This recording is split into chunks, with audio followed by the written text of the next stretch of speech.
जय श्री राम। नमस्ते। ओम नमस्ते। नमो अरिहंताणं नमो सिद्धाणं नमो ऐदियाणं नमो वज्रायाणं नमो लोय सबसाहु।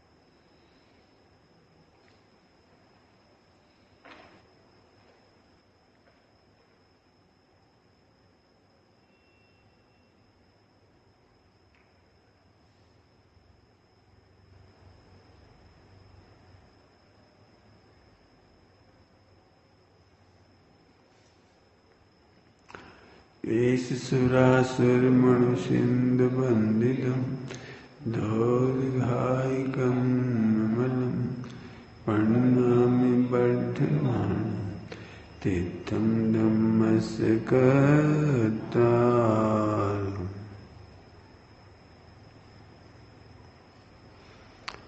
गाथा 230 पढ़ेंगे। मूल का ना छेद हो इस तरह मैंने होगी वृद्ध बालक शांत रोगी आचरण धारण करी। काफी वर्णन हो गया इसका। पीछे के पेज देखो जरा, 116 पेज पर बहुत अच्छा पैराग्राफ है इसमें, बहुत सुंदर। बाकी भाव सब क्लियर हो गया इसमें से। मिला एक देखो पैराग्राफ 1 2 3 4। अपनी शुद्धात्मा मिला। अपनी शुद्धात्मा से भिन्न बहिरंग अंतरंग रूप संपूर्ण परिचय का त्याग उत्सर्ग मार्ग है। एक शुद्धात्मा के को ग्रहण करना, बाकी सब छोड़ देना। बाकी सब छोड़ देना, ग्रंथ भी नहीं लेना, ये उत्सर्ग मार्ग है। उपदेश भी नहीं करना, ये उत्सर्ग मार्ग है। आहार भी नहीं लेना, ये उत्सर्ग मार्ग है। एक शुद्धात्मा में रमण करना, उसी मग्न रहना, उसी में लीन रहना, ये उत्सर्ग मार्ग है। लेकिन आगे क्या लिख रहे हैं? उक्त उत्सर्ग मार्ग में असमर्थ मुनिराजों द्वारा, अर्थात शुद्धोपयोग में नहीं रह पाते, आत्मा में मग्न नहीं रह पाते। 5 सेकंड 1.5 सेकंड 5 सेकंड बाद आ ही जाती छठे में। हाँ, 7वें गुण स्थान का टाइम 5 सेकंड। बाय।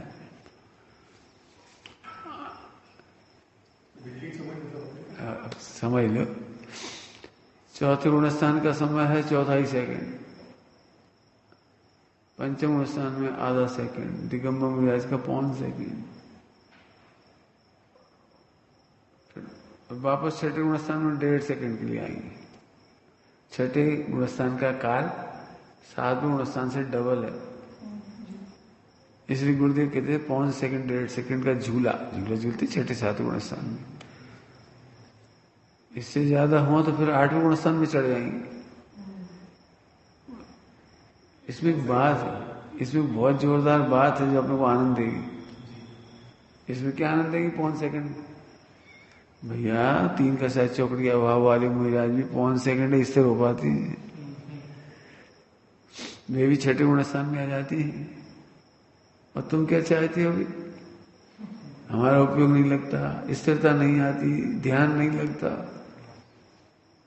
आप उपाय बताओ, हमारा एकाग्रता कैसे बढ़े, स्वरूप में लीन कैसे हो? तुम्हारे ये सारे प्रश्न आगम विरुद्ध हैं। क्या कह रहे हैं? ये सारे प्रश्न आगम विरुद्ध है, तुम पूछे क्यों रहे हो? 1 सेकंड, समझ गए? 1 सेकंड। दिगंबर महाराज जो वस्त्र नहीं पहनते, घर कुटुंब नहीं है, व्यापार धंधा नहीं है, उनके लिए तो 1 सेकंड। और तुम क्या चाह रहे हो? तुम ऐसे बैठे हो और एकदम उपयोग लग जाए, एकदम सुना। संस्कार कार्य में संस्कार,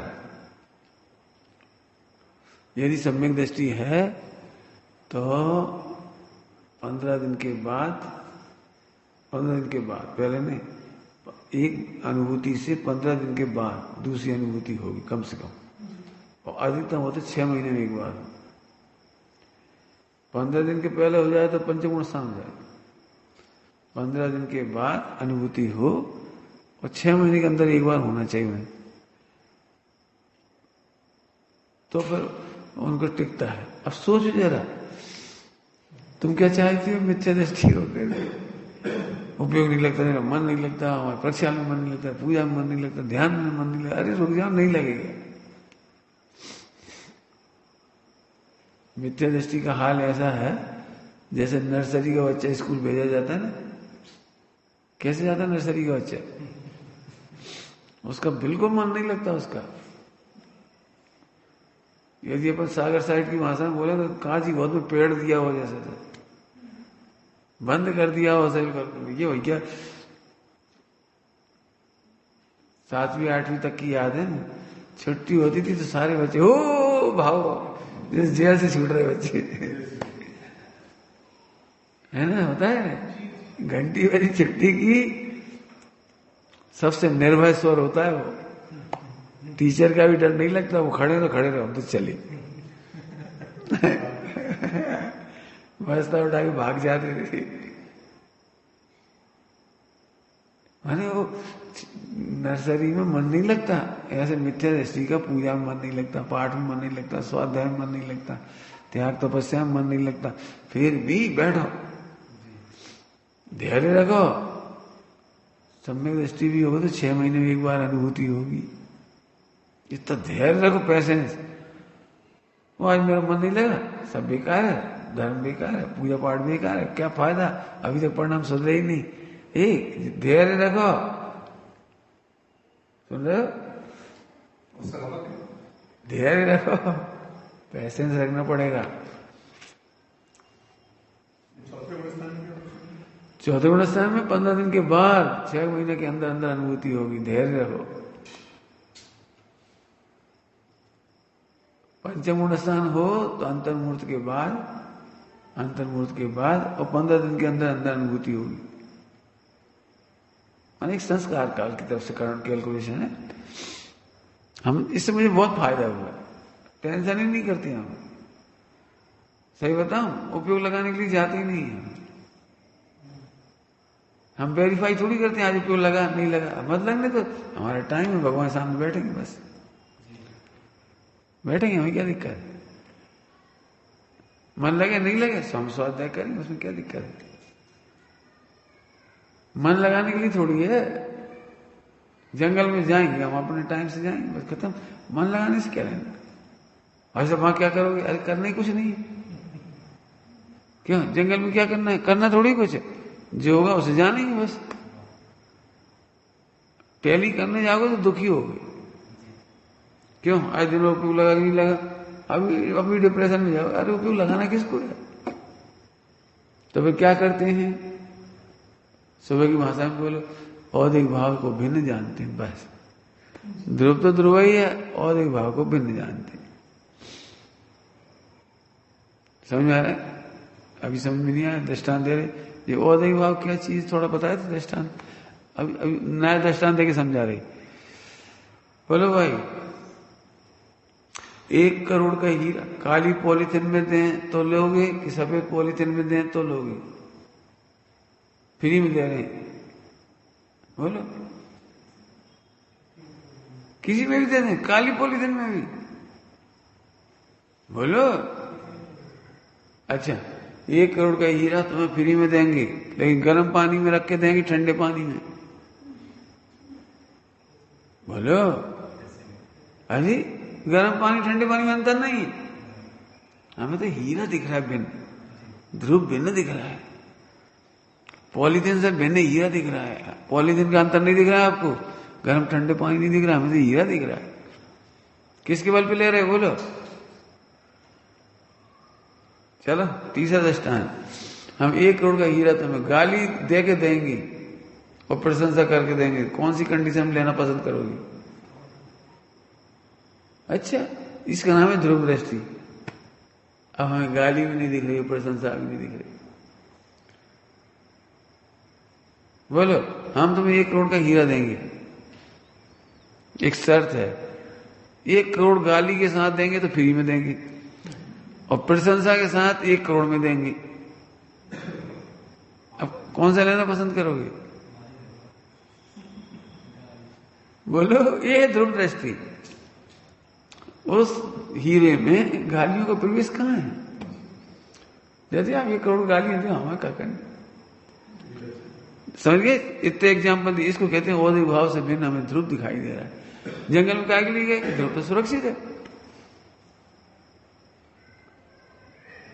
अच्छे भाव आए तो, बुरे भाव आए तो, हमारा क्या बिगड़ गया?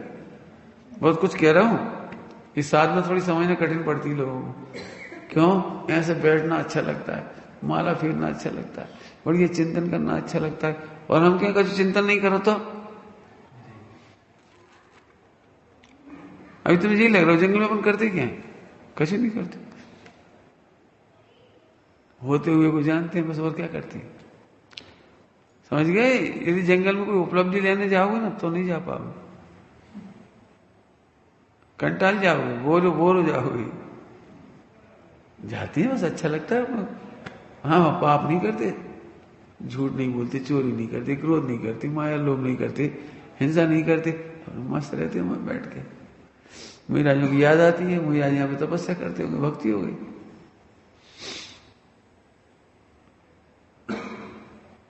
समझिए, औदिक भाव से बिना ध्रुव, इतने सरल है काम। क्यों? 1 करोड़ का हीरा, यहाँ बैठो तब देंगे, और वहां बैठोगे तो देंगे, कौन सी कंडीशन में लोग? अब ये ध्रुव देखो, हीरा दिख रहा है, यहाँ बैठा के दे दो, चाहे वहां दे दो, हम दे दे, बोलो। तुम्हें कोई अब बदनामी लगती है? हम नहीं लेंगे हीरा, बोले क्यों? ये हमारा अपमान है, हमें यहाँ बिठा के दो तो दो, नहीं तो हम नहीं चाहिए। बोलो कौन कहेगा? कौन कहेगा बोला? इसका नाम है प्योर ध्रुव दृष्टि।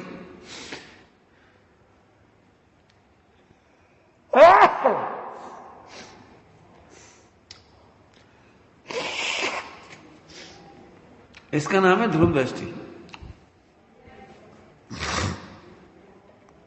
अब लगाते जाओ औदिक भाव से भी, बोलो प्रवचन करके ध्रुव देखना कि बिना प्रवचन करे देखना? अरे पता ध्रुव देखो, क्या फर्क पड़ रहा है प्रवचन करना और नहीं करना? मान प्रवचन नहीं सुनेंगे, लोग तारीफ नहीं करेंगे तो क्या भगवान हाथ में छोड़ देंगे?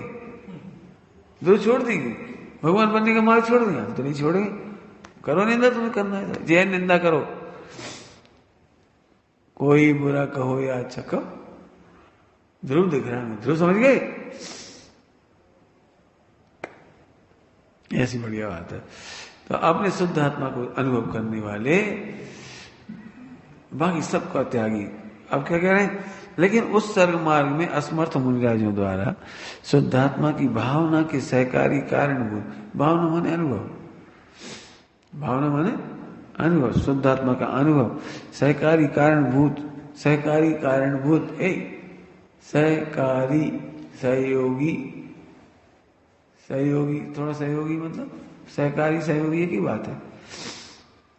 सहकारी अर्थात यहाँ आत्मा अपना काम करता है, भोजन अपना काम करता है, इसका नाम सहकारी। भोजन ध्यान करा देता है ये नहीं, भोजन शुद्धोपयोग करा देता है ये नहीं। जिस समय हम शुद्धात्मा का काम करते हैं उस समय पेट में भोजन काम करता है, दो जने अपना अपना काम करते हैं, इसका नाम है सहकारी। हाँ, साथ में काम करता है। समझ में आया कुछ? सहकारी समझते हैं? जिस समय तुम पढ़ाई करते हो उस समय लाइट जलती है, तो लाइट अपना काम करती है प्रकाश करने का, और तुम पढ़ते हो, लाइट तुम्हें याद थोड़ी करा देती है। ऐसे सहकारी। तो सहकारी क्या क्या, देखो क्या क्या, बहुत सुंदर। कारणभूत कुछ प्रासुक आहार, कुछ प्रासुक आहार। सहकारी क्या है? बहुत प्रासुक आहार। बहुत टेस्टी भोजन, आज बहुत दिनों बाद, आज तो भरपेट खा लो। अरे तुम्हें सहकारी करना है कि असहकारी करना है? और क्या क्या है सहकारी कारणभूत? कुछ प्रासुक आहार, अर्थात अप्रासुक आहार नहीं, चाय जैसा भोजन नहीं, और ज्ञान के उपकरण आदि जिस मार्ग में ग्रहण किए जाते हैं वह मार्ग अबाध मार्ग, शास्त्र उपकरण वगैरह। इसका मतलब उत्सर्ग मार्ग बढ़िया है, शास्त्र भी नहीं पढ़ती, शास्त्र भी नहीं पढ़ती, शास्त्र भी नहीं लिखती। पहले कर की चर्चा, इसलिए अभी नहीं बोल रहे इसमें, ये अब बाद मार गया। अब जो नीचे का छंद पढ़ो देवीदास जी का, है ना, अच्छा छंद है, सब लोग पढ़ो। बालक वासु वृद्ध मुनि अथवा पीड़ित महारोग कर कोई, के पुनि भई तपस्या करके अति खेद खिन्नता सोई, मापिक शक्ति आचरे अपनी, कोमल कठिन क्रिया जह दोई, मैत्री भाव दूं सो जामे, संयम मूल घात सुन होई। बालक, वृद्ध, पीड़ित, रोग पीड़ित, महारोग कर कोई, चारों के नाम आ गए ना, के पुनि भई तपस्या करके अति खेद खिन्नता सोई। गौतम बुद्ध ने पहले पारसनाथ भगवान के शासन काल में दिगंबर दीक्षा ली थी। कौन ने? महावीर भगवान से पहले दीक्षा ली थी इन्होंने, गौतम बुद्ध के शासन काल में, एवं महावीर भगवान पारसनाथ के शासन। तो बहुत खींच कर दी उन्होंने, एकदम 6 महीने का उपवास, कोई से बोले नहीं, कुछ नहीं, मैं अपना काम करके रहूंगा, और जंगल में बिल्कुल चुप।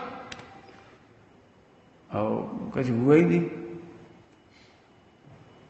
कुछ नहीं हुआ उन्हें, कुछ नहीं हुआ मैंने, वे सोच रहे थे 6 महीने खाया पिया नहीं, ऐसा वैसा, और केस कौन सब किया उन्होंने, नहीं दिगंबर रहे, सब कुछ किया, लेकिन सफलता नहीं मिली। सफलता समझिए केवल ज्ञान नहीं हुआ, आत्मज्ञान ही नहीं हुआ, केवल ज्ञान तो बहुत दूर है। तो फिर उन्होंने कपड़े पहन लिए, कपड़े पहन लिए और मध्यम मार्ग निकाला, मध्यम मार्ग, इसका नाम है मध्यम निकाय। मध्यम मार्ग, मध्यम मतलब न गस्तों जैसा शीतलाचार और न दिगंबर जैसा हार्ड, खींच न खींचा न कर। इसकी स्टोरी आती है कि बीड़ा का तार होता है, बीड़ा का तार, इसे बहुत कस के बांधोगे तो टूट जाएगा, और ढीला छोड़ दोगे तो आवाज नहीं निकलेगी उसमें। बीड़ा का जो तार होता है ना, उसको ढीला छोड़ दो तो कैसे बजाओगे उसे? बस इस दृष्टांत से वे समझ गए कि दिगंबर जैन गलत है, हालांकि गलत तो खुद ही थे। ये वाली गाथा पढ़ी नहीं उन्होंने, ये गाथा उनके बाद लिखी गई।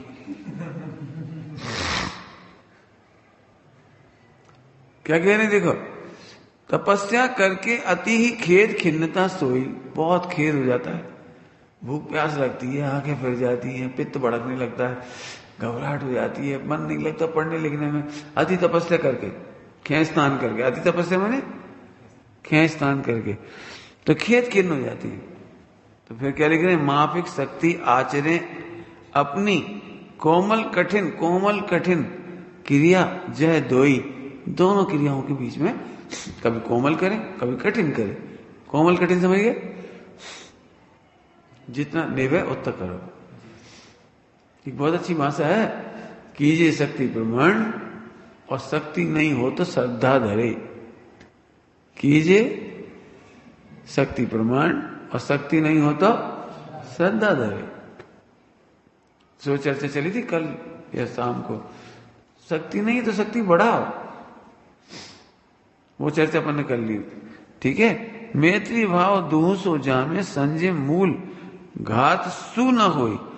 संयम संयम मूल माने आत्मा के शुद्ध भाव का भी घात ना हो और शरीर का भी घात ना हो, 10 प्राणों का भी घात ना हो और चैतन्य प्राणों का भी घात ना हो। इस तरह से हमको तपस्या करना चाहिए।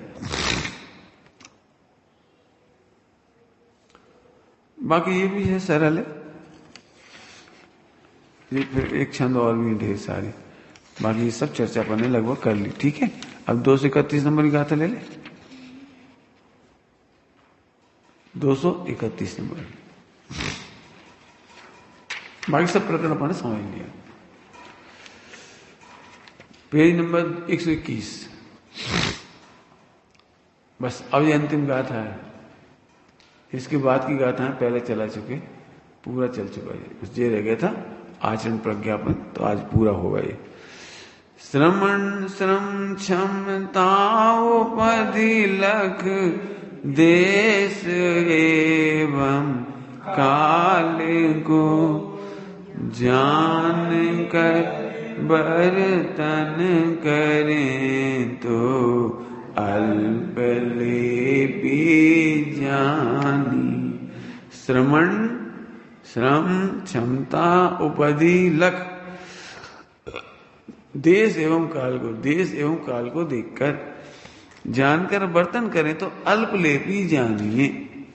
अल्पलेपी क्या होता है, माने अल्प बंद होगा। देश काल को नहीं जानते तो अधिक बंद होगा, देश काल को जानते हैं तो कम बंद होगा। बंद होगा मतलब समझ गए। एक बार फिर ये कह रहे हैं, खेचतान नहीं करना, पढ़ते इसका है, टीका देखी नीचे। क्षमता और गिलानता का हेतु उपवास है।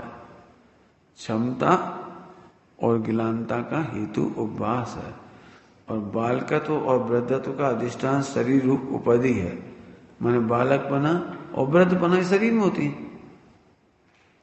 बालक कैसे होती है, तुम्हारे हाथ में बालक बन जाओ, तुम्हारे हाथ में वृद्ध बन जाओ, तो शरीर उसका अधिष्ठान शरीर है। ठीक है, क्षमता और गिलानता का हेतु उपवास है। उपवास करोगे तो क्षमता कम होगी और गिलानता आएगी। गिलानता समझ गए, मन नहीं लग रहा। देखा कभी तुमने उपवास के दिन पढ़ने में मन नहीं लगता, बहुत कोशिश करो तो भी नहीं लगता, माला फेरने में मन नहीं लगता, तो ये गिलानता कहलाती है। तो देखो आपको, देखो एक बार ध्यान से सुनना, आपका उत्साह कम नहीं होना चाहिए आत्मकल्याण के मार्ग में। आप तो रोटी खा लो ना, मना किसने किया। खेचतान के उपवास करो, फिर दिन भर टोटबल जी बहुत प्यारा शब्द लिखा है, रोगियों की भांति काल गवाता है। उपवास करते देखा तुम किसी, रोगियों की भांति, रोगी समझ गए आप। उपवास करने वालों की शकल देख के समझ जाओगे इन्होंने उपवास किया। आंखें बुझी बुझी, गाल पिचकी पिचकी, सब हंस रहे होंगे, वे हंस नहीं पाएंगे, सब पढ़ रहे होंगे, वे पढ़ नहीं पाएंगे। रोगियों की भांति काल गवाता है। घर गए तो सोफा सेट पे ऐसा लेटा, घड़ी देख रहा है कितने घंटा और रह गए। देखा तुमने 10 लक्षण में क्या होता है, 10 लक्षण देखे तुमने। पहले दिन बहुत आनंद आता है, 3 दिन तक थोड़ा आनंद आता है, चौथे दिन से गिनती चालू हो जाती है, काउंट डाउन। अब तो 6 दिन की बात है। अब आज का वो निकल गया, 5 दिन और बचे। 4 3 2 1 बात कर, ये काउंटडाउन क्यों चालू हो गया? आनंद नहीं आ रहा, गिलानता होगी। तो फिर कह रहे आप मत करो, फिर कह रहे आपका आनंद खत्म होता हो तो मत करो। टोटोमजी बहुत साफ लिखा है, आप प्रतिज्ञा नहीं करते हो उसका कोई अपराध नहीं है, लेकिन प्रतिज्ञा लेकर के दुखी हो के करना वो बड़ा गड़बड़ है। हाँ तो 2 बार खा लो ना, कभी 3 बार खा लो। कई लोग बिल्कुल हटाकर ही होते हैं, नहीं भाई ये चाह का छू जाए, और फिर दिन भर हमारे बुंदेलखंड की भाषा का कोर्रा थे, तुम समझे कोर्राना मैंने दिन भर भाई क्या हो आज अष्टमी पड़ गई, अब कछु खाओ नहीं अंतराय आ गया, और नमक लेना नहीं था, इन्हें नमक डाल दिया, 2 रोटी जैसे तैसे गटकी, अब प्राण निकल रहे। जी कैसा उपवास? एक कहानी, एक वो सुना, वो प्राण जाए पर हमारी प्रतिज्ञा अलग है, प्राण जाए पर आनंद न जाए। रो रो के प्रतिज्ञा पूरी करना क्या काम है? समझ गए? वैसी प्रतिज्ञा ही मत लो जिससे रोना पड़े। रोकर प्रतिज्ञा लो मत, और प्रतिज्ञा लेकर रो मत। आनंद की प्रतिज्ञा करो, आनंद की। क्या बढ़िया मार्ग है। ठीक है, अब पढ़ो।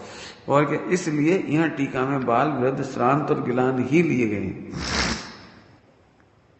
तात्पर्य यह कि यद्यपि मूल गाथा में क्षमा और औपदी शब्द है, तथापि टीका में उनका आशय लेकर बाल, वृद्ध, श्रांत और गिलान शब्दों का ही प्रयोग किया गया है। यदि देश कालज्ञ, देश कालज्ञ माने देश और काल के जानकार, समझ गए? काल के जानकार क्या होता है? काल, काल के जानकार का मतलब ये होता है देश और काल। देखो वहां गर्म प्रदेश है और ये ठंडा प्रदेश है, हिमाचल प्रदेश ठंडा, और दक्षिण में गर्म प्रदेश है। तो उनको इतना ज्ञान होना चाहिए कि दक्षिण का भोजन, दक्षिण में इतनी गर्मी है तो भोजन में क्या लेना है, और हिमाचल प्रदेश में तो कितना लेना है। कभी कभी तुमने देखा है गर्मियों में लोग कम पानी पी लेते हैं, फिर रात भर त्रास होती है, और ठंडों में ज्यादा पी लेते हैं तो रात भर बार बार लघु शंका के लिए जाना पड़ता है, तो उनकी नींद डिस्टर्ब होती है। जितना आपको पता होना चाहिए ठंडों में कितना पानी पीना है, गर्मियों में कितना पानी पीना है। पानी ज्यादा पियोगे तो भी तकलीफ होगी, कम पियोगे तो भी तकलीफ होगी। तो सर आप बता दो कितना पानी पीना, कि हम नहीं बताएंगे। देश और काल के ज्ञाता बनो। देश मध्य प्रदेश, उत्तर भारत, दक्षिण भारत, इसे ज्ञाता बनो आप। और काल, कौन सी ऋतु चल रही? गर्मी है, ठंडी है, बरसात है। कितना पानी पीना चाहिए इसका कोई नियम नहीं है। आज बरसात हो गई, कम पानी पियो, गर्मी ज्यादा पड़ गई, पानी ज्यादा पियो। आज तुमने फल सब्जी ज्यादा खाए हैं, पानी कम पियो। दाल रोटी चावल ज्यादा खाया है, पानी ज्यादा पियो। समझ गए मैं क्या कह रहा हूं? मैंने पानी पीने का कोई नियम नहीं है, लेकिन एलोपैथी वाले डॉक्टर ने कह दी 5 लीटर पियो। अब दूध भी पी लिया 1 लीटर, 1 लीटर जूस भी पी लिया, सब सब्जियां भी खूब खा ली, सलाद भी खूब खा ली, और पानी भी खूब पी लिया। अब किडनी खराब होगी आपकी। समझ गए? तो क्या लिख रहे हैं? देश और काल के ज्ञाता। ठीक, अब बहुत बढ़िया बढ़िया बातें लिखी हैं। देश काल के ज्ञाता, बालक, वृद्ध, श्रांत, गिलानत के अनुरोध से आहार विहार में प्रवृत्ति करें। आहार विहार में प्रवृत्ति करें क्या मतलब?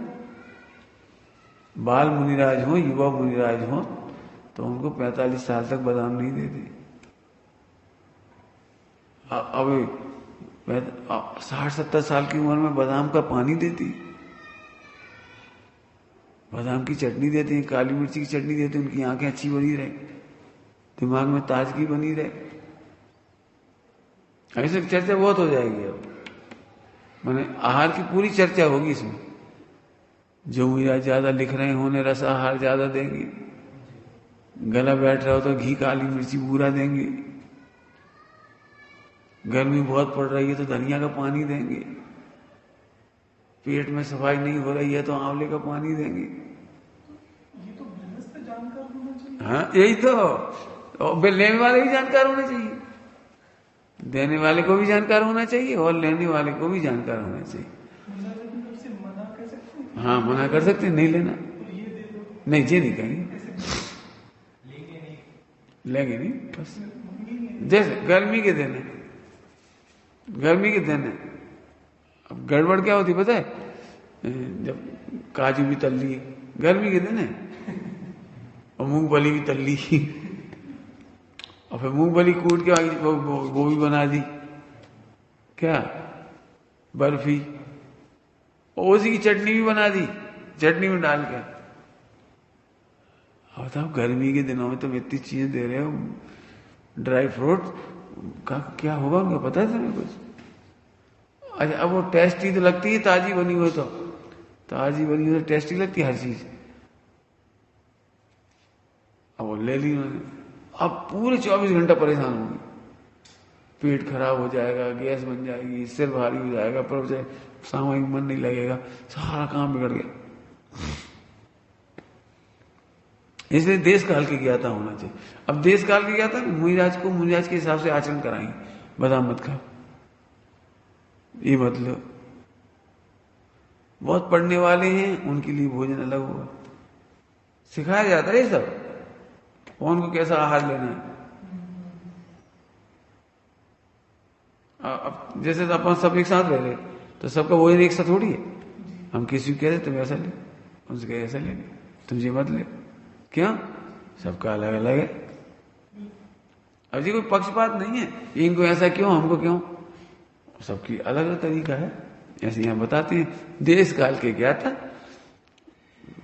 रोज पूछते हैं बालक मुनिराज से, युवा मुनिराज से, युवा मुनिराजों की बड़ी समस्या है, जवान है ना वो, तो शरीर में उद्रेक बहुत है, पावर बहुत है, तो उसी तरह का आहार कराती है, उसी तरह का काम कराती है, ऐसे करना पड़ता है। मैंने एक दिन कल 3-4 दिन पहले कहा था, बिल्कुल परिवार की तरह रहना पड़ता है। तो उन्हें सिखाते हैं तुम ऐसे आहार नहीं लेना, ऐसे लेना, समझ गए? आहार और विहार। कोई मुनिराज को पित्त बहुत भड़क रहे हो तो धूप में नहीं चलाएंगे उन्हें, सो जल्दी चलाएंगे और शाम को ठंडक में चलाएंगे। यदि कोल तार की सड़क है डंबर की, तो मुनिराज को उसमें विहार नहीं कराएंगे गरम गरम का, शरीर खराब होगा, आंखें खराब होंगी, आंखों में चश्मा लग जाएगा। अब चलना ही पड़े कहीं मजबूरी में तो ठंडे में चलाएंगे, मिट्टी में आप दिन में भी चल जाओ कोई दिक्कत नहीं, तेज धूप में भी चलो कोई दिक्कत नहीं, मिट्टी में, लेकिन जी कोल तार पे चलो बहुत नुकसान है। इतने देश काल के ज्ञाता हैं, इसलिए क्या लिखा दोनों सब, आहार और विहार। देश काल के ज्ञाता, आहार विहार के ज्ञाता। पुरानी कहानियां पढ़ो, पुरानी कहानियां।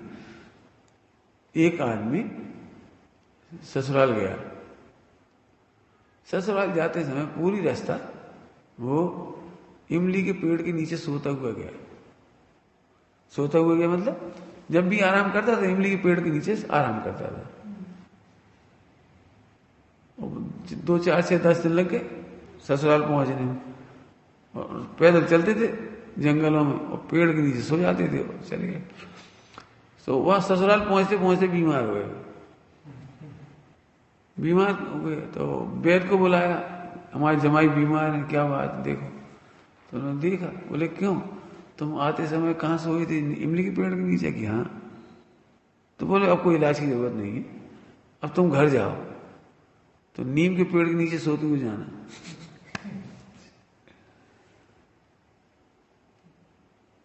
समझ गए? और कोई दवाई नहीं इसकी, इमली के पेड़ के नीचे सोने से बीमार हो तो नीम के पेड़ के नीचे सो। और इतनी प्रकृति है देश काल, समझ गए? मैंने अब जी जितना नेचुरोपैथी सीखोगे ना उसमें सब पता लगेगा तुम्हें। अभी कहाँ से कोई ने मेरे से पूछा था अभी, हाँ, इतना सा बच्चा, कि छोटा सा बच्चा, उसको सर्दी हो जाए तो क्या दें?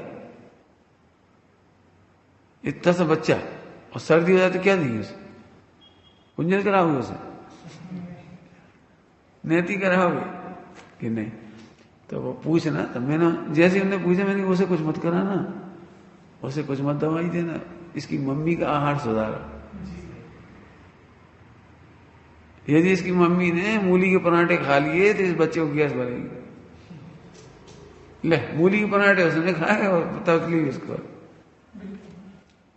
यदि उसने बहुत हरी मिर्च की चटनी खा ली और इमली खा ली तो बच्चा बीमार होगा। अब बच्चे का इलाज नहीं करो, अम्मा का इलाज करो। क्यों? वो तो अम्मा का दूध पीता है।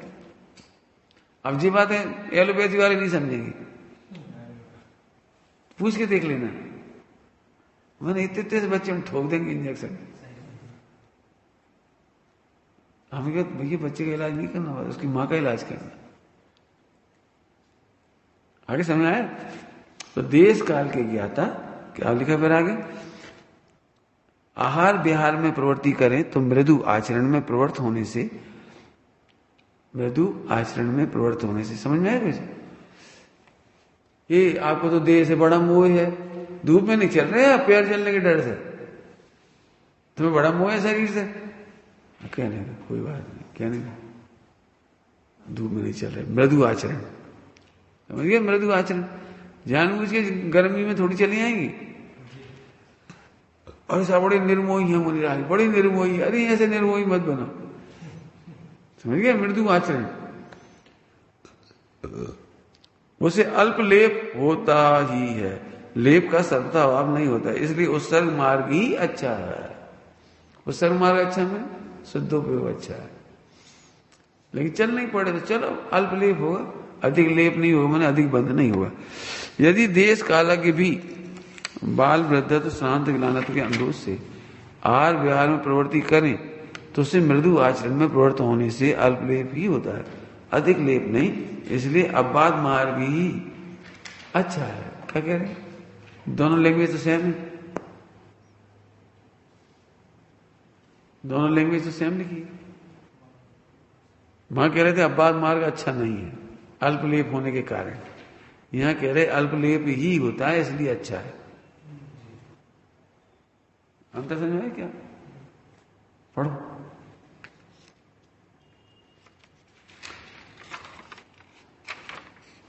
उत्सर्ग मार्ग ही अच्छा है, लिखा है? मिला नहीं मिला? लेप का सर्वथा अभाव नहीं, हाँ, अबाध मार्ग भी अच्छा है। हाँ, अधिक लेप नहीं होता, बस अल्पलेप होता है इसलिए अबाध भी अच्छा है। क्या भाषा देखो, तो ख्याल में नहीं आया। हाँ, अल्पलेप होता है, अल्पलेप ही होता है।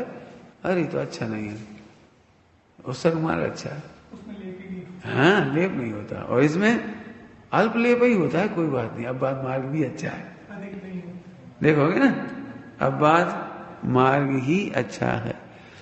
यदि देश कालज्ञ भी बाल वृद्ध शांत गिलानत्व के अनुरोध से किए जाने वाले आहार विहार से होने वाले अल्पलेप के भय से अबाध मार्ग में प्रवृत्ति नहीं करें और अति कर्कश आचरण से अक्रम से शरीर का पात करके, शरीर का पात करके माने शरीर छोड़कर आत्महत्या करके एक प्रकार की, और देह छूट गया, चले जाती हैं, देह लोग चले जाते हैं, वहां उसे समस्त संयमावृत का बमन हो जाता है और तब करने का अवकाश ही नहीं रहता है। इस कारण महान लेप होता है, क्योंकि वहां उसका प्रतिकार अशक्य है। इसलिए अबाध निरपेक्ष उत्कृष्ट मार्ग श्रेष्ठ नहीं है।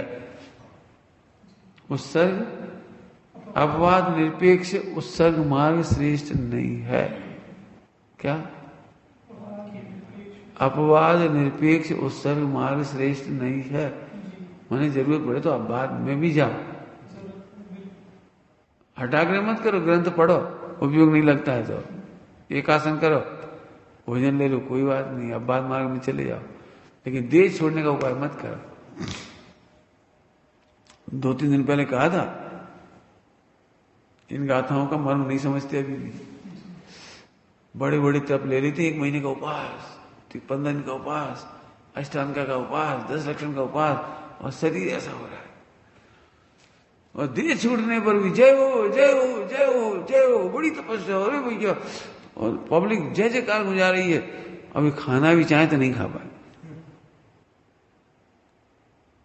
सुना, ऐसे परिणाम दुखा करके देर ही छोड़ने जी कह रहे।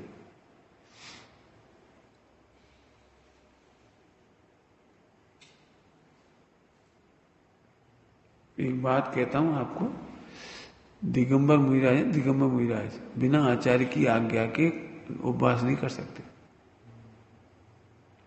थोड़ी अच्छी भाषा में कहें तो बिना आचार्य की आज्ञा लिए, अनुमति लिए कोई काम नहीं कर सकते। सरल है। क्यों?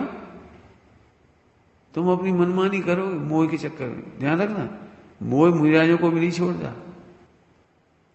क्या बोल रहा हूं मैं? मोह मुनिराजों को भी नहीं छोड़ता, इसलिए आचार्य की आज्ञा लेना जरूरी है। आचार्य के पास पहुंचे, साहब मैं 1 महीने का उपवास करना चाहता। क्यों? अब पूछ रहे क्यों, दो जवाब। नहीं वो ऐसे ही, अरे ऐसे क्यों? और शरीर छूटेगा तो, कमजोर होगे तो, और फिर 1 महीने की क्लास का क्या होगा? अभी तुम्हारा चल रहा है, तुम्हारे साथ वाले सब मुनि पढ़ रहे हो, तुम क्या करोगे? सब पूछते नहीं। अच्छा, हम तो उपवास करना चाह रहे हैं, आपका क्या बिगड़ता है? क्या बिगड़ता है? मोक्ष मार्ग बिगड़ता है, तुम्हारा आत्मा का हित होगा नहीं। पूरी जांच परख होती है। जैसे बैंक वाले प्रोजेक्ट देखे बिना पास नहीं करते, ऐसे प्रोजेक्ट देखे बिना पास नहीं करते। क्या करोगे हमें ये बताओ। इतने दिन की पढ़ाई का क्या हुआ, याद करने का क्या हुआ, चिंतन का क्या हुआ, लेखन का क्या हुआ? और हम बिहार करेंगे फिर तुम्हारा क्या होगा? और तुमने तो 1 महीने को पास कर लिया, उसके बाद फिर कहीं अंतराय हो गए तो क्या करोगे? और गर्मी पड़ जाएगी तो क्या करोगे? पानी बरसेगा फिर क्या करोगे? सब सोचना पड़ेगा। आगे समझे? चढ़ जा बेटा सूली, भला करे भगवान, ऐसा नहीं है।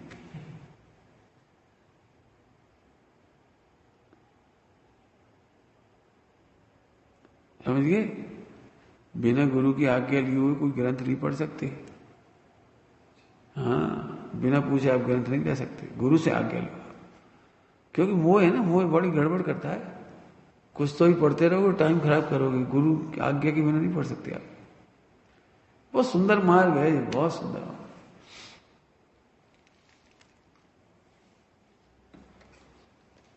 ये तो यहां नहीं होता है ऐसा, क्रिकेट की टीम में भी ऐसे ही होता है। चाहे टीम हारे चाहे जीते, तुम सर के आए हो। हमने कहा था वहीं खड़े रहो, तुम वहां से क्यों हटे? हट नहीं सकते आप। देखा है नियम तुमने? बैट्समैन फील्डिंग देखता है, यदि कोई वहां खड़ा हुआ है और जब वो खेलने से हुआ तो वो सरक गया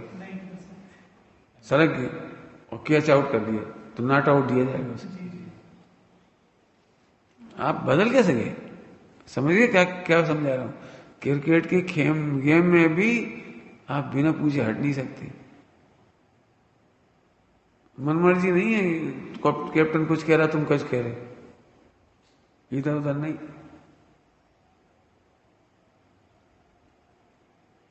तो फिर क्यों मोक्ष मार्ग में क्या होगा? कुछ समझो इस बात को। मोक्ष मार्ग में एक अहंकार होता है, मैं बहुत समझता हूं, मैंने बहुत शास्त्र पढ़े, गुरु से क्या पूछना और गुरु क्या कर लेंगे। वो ये अहंकार तुम्हें संसार में डुबा देगा। आप गुरु से पूछे बिना कुछ मत करो। बड़ा कठिन है ये काम। जरा इंटेलिजेंट हुए, जरा ज्यादा कुछ हुए तो पूछते ही नहीं, और कम इंटेलिजेंट है वे भी नहीं पूछे। क्या भी कठिन विधि दे देंगे, कठिन अंतर वो दे देंगे, उपवास कठिन याद करने को दे देंगे। हम तो मर गए, उन्होंने तो कह दी रटो प्राकृत, अब हम मर गए।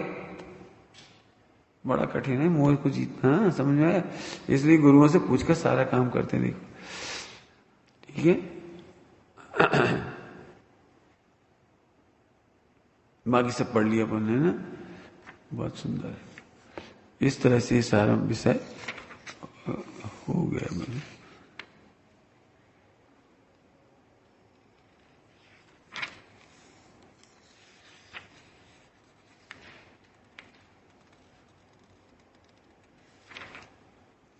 ठीक है, पूरा विषय हो गया।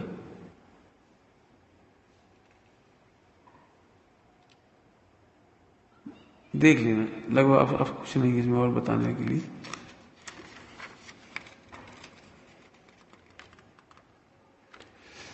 ठीक है। मैंने कठिन आचरण का आग्रह नहीं रखना,